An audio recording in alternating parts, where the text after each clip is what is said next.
scared.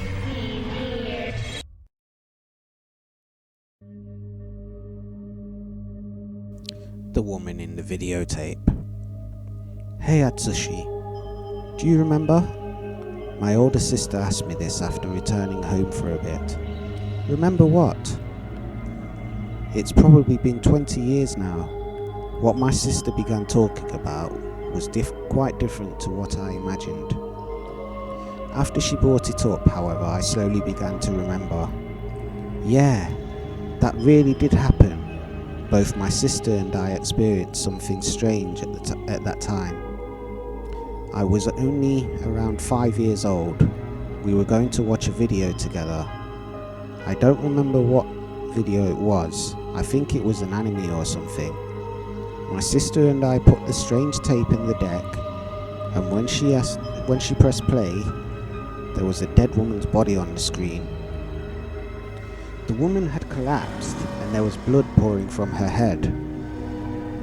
My sister and I exchanged glances. What's this? My voice trembled. Perhaps we had gotten the wrong tape. However, after about 10 seconds, the anime we were trying to watch started to play. Although we were scared, we tried to rewind the tape. We wanted to check what we'd just seen. However, there was no sign whatsoever of the woman's body we'd just seen. From the beginning of the tape, nothing played but the anime. I was so scared, I burst into tears. All the colour drained from my sister's face. Why did I forget something so shocking? Perhaps it's not necessarily a lie that when something happens to a person that scares them so badly, they forget about it in self-defense. 20 years had passed since we saw that strange video. Then my sister said, "Do you remember that video?" "Ah, of course." "So do you remember what the woman lying there looked like?" I don't really remember that much." "Well, I remember it very clearly." "Okay, and?" "And these days, I've been feeling more afraid." "Afraid of what?" "The woman on the ground with blood coming out of her head. I've started to look a lot like her recently. I'm scared because it feels like soon I'm going to die just like that." The creepy voice recording. After I first bought my phone, I got a lot of calls from unknown numbers. One morning, I got yet another call from one of these unknown numbers. Only this time they left a message. When I played it back, the voice sounded kind of like that of my mother.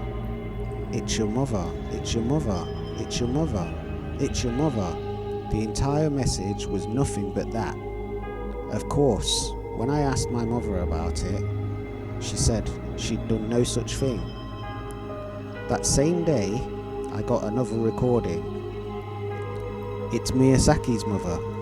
The door it isn't open. It's Miyazaki's mother. The door isn't open." It went on and on. When I got home from school that day, I saw a note in the basket of my brother's bicycle in the entranceway. "I'm here." I still don't know what it meant. He went missing after that email. There's a forbidden room in our company. It sounds like a lie, but it's true. It's really there. Our company is a 3-story building. At the end of the 3rd floor, there's a supplies room, and in that room, there's a door. I noticed the door when I went to grab some supplies after I first started working there. I asked one of my colleagues about it, but he just said, "Don't worry about it." When I looked from outside, I could see there was a room beyond the door with windows. The curtains are always closed, so you can't see inside. I thought it was a little strange, but I figured it was just a part of the storage room. But 1 month ago, Kay, a newcomer, was assigned to our department. His training finished in April, and he was now an official. Shiny new recruit, as he was the new guy. he was often asked to do odds and ends, like I once had. One day, the new recruit Kay came to ask me a question. Kay, Ulsan, my name. I went to the supply room just before, and I understood immediately. Me, you mean the door? Yes, that's right. What exactly is it? Is there another storage room behind it? He had the same idea as me. I smiled. Well, actually I don't know what it is either. I asked one of my colleagues about it a while ago as well, and he just told me not to worry about it. Kay said, "Is that so? It seems like it's locked, so I should open it. It should open with a key, right?" "I dunno," I said. "I've never tried. If it's a storeroom, it should open, I guess." Kay said, "Yeah, I'll give it a try next time." He seemed like a curious fellow. I also wanted to know what was back there, so I told him to let me know if he tried. The next day, he came back. "Ulsan, it didn't work. The storage key wouldn't open it. Seemed like he went and tried to open it right away." I said, "It was no good, huh? Well, there's probably another key lying around somewhere." Kay said, "No, it looks like that door can't be opened from this side." "Huh?" I said. "The door is locked, but there's no hole to unlock it from this side." "What? So like it's locked from the inside then?" Kay said, "It would seem that way, yes." I got chills. A door locked from the inside. What did that even mean? Whoever locked the door was on the other side. Well, it wasn't entirely implausible, but something seemed off. Kay said, "I wonder what it is. Is it someone's private office?"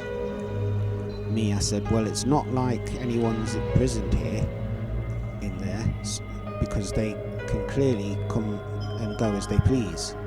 Then I realised something. Kay said, "That's right, like there are people with autism and social shut-ins key." Me, "Hang on, something's not right." Kay said, "What is it?" "Even if someone can open that door, there's no way to open it from inside the storage room." I was baffled. You could open that door from the other side, but there was no way to open it from within the storage room. Aside from the times people went to get supplies from that room, it was always locked, which meant that whoever was in there was locked in there. "Ah, that's right," said Kay. "Yeah, and then even at night time, you never see any lights on in there from the outside." He was right. Even when returning home after working late, there were never any lights on in that room. With the gaps in the curtains you would be able to see. It's curious, right? Should we look into it a bit more?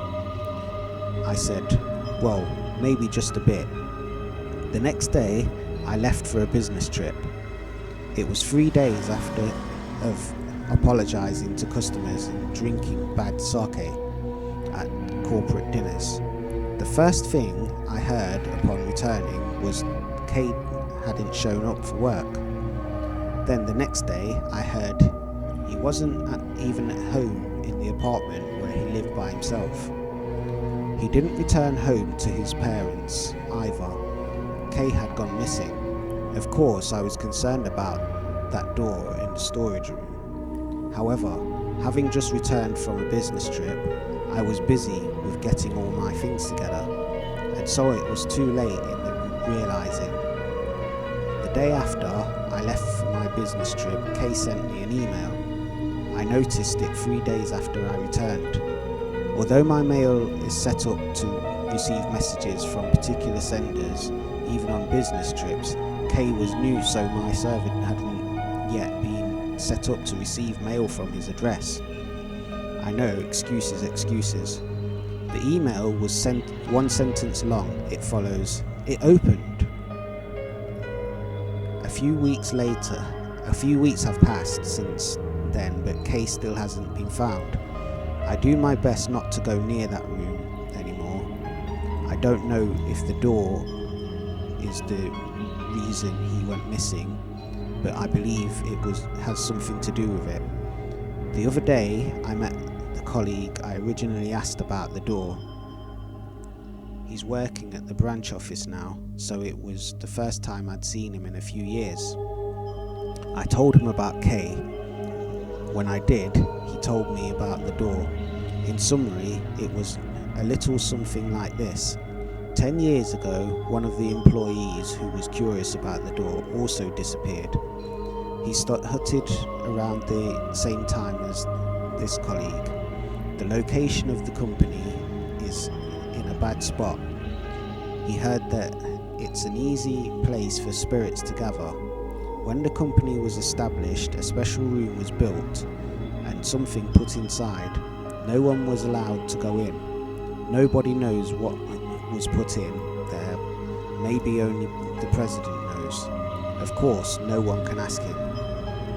There were rumours that it was an object of worship or a strange jar containing a sacrifice. As I listened to the story, however, I asked him something that had been bugging me. "But why is there a door?" The colleague said, "It's a room. It would be strange if there wasn't a door, right?" Indeed, of course, a room would need a door. I had one more question. "So why are there windows?" "It doesn't need those," the colleague said. He went quiet for a moment. Then finally he answered, "It needs them to lure people in. Don't look at the windows anymore, okay? If you see something up there, just pretend you didn't see anything." In my mind, I pictured Kay calling me from those windows. Every time I take the road beneath those windows, I feel someone looking at me. Someday I feel like I'm going to accidentally look up. Unable to put up with it anymore, I decided to put in for a transfer, just like my colleague did. Where is my wife? This story happened at the dispatch company I once worked for. One day, one of the dispatch employees asked me, "Is there anything that can cure allergies in a single day?" I have allergies, so I told him that even if something said it could cure you in a single day, I didn't think it would actually work. After that, this person, who I call Asan, fell into a depression and last month quit the company. Before he quit, I asked him if he was tired, if he was okay, what would he do if he quit, and so on. Asan told me that his wife had disappeared. Below Asan's story, one day Asan returned late from work to find his wife wasn't home. The living room was dark and he couldn't see anyone. The toilet light was also out, and upon checking, no one was inside either. Wondering if she was tired and had already gone to bed, he went to look in the bedroom, but no one was there. She hadn't told him she'd be going out anywhere either. They lived in a small apartment, so there was nowhere she could be hiding. He turned on the TV and the lights in the living room, when suddenly he heard the toilet door open. His wife came out, even though he'd just checked and no one was there. "Where did you go?" he asked. "I didn't go anywhere. I was here," she replied. She said she went to the toilet, and when she came out, Asan had come home. From that day on, there was something strange about his wife. The wife Asan remembered was allergic to onions, not just crying when cutting them, but her entire face would swell up red. Until now, if she ever wanted to cut up onions, she would either wear goggles and a bandana or ask him to do it for her. But there she was, right in front of his eyes, cutting up onions like it was nothing. He asked her if she was fine cutting them up, and she just smiled and went back to her work. He began to feel like something strange was going on, and the more he thought about it, the more suspicious it got. But then he started to feel like he was the strange one for being so suspicious of her. Thoughts kept spinning through his head, and he felt like he was going crazy. He said his wife disappeared 1 month before he left the company. It was night, and she was going to take a bath. She went into the bathroom and never returned. The bathroom had no windows. There was only a small vent in the roof, and the entrance had a window, but it showed no signs of being opened. He called her phone, but it had been lying in the living room. Flustered, Asan called his wife's family, but no one answered. Starting to panic, Asan thought that he went to sleep. Perhaps he would wake up and everything would be back to normal, so he jumped into bed. Of course, when he woke up, his wife still wasn't there. When he tried calling his wife's place of work, they replied that no one of that name had ever worked there. He went to visit her family, but despite having gone there several times, another person was now living there. They had been living there for over 3 years now.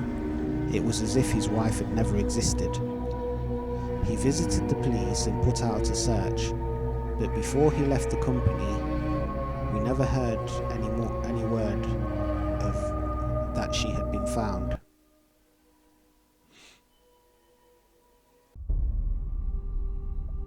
Thank you very much for watching, and for those who've subscribed, I also thank you very much. Any support is much appreciated. I hope that I can continue to provide you with some useful entertainment and also some information you can learn from. Did you enjoy that? If you did, if you haven't already, please like and subscribe and hit the notifications icon so you can see when I've done another video. And I want you to tell all your friends about me. Until next time, I am Sir Shudder. See you soon. Be safe, be cool.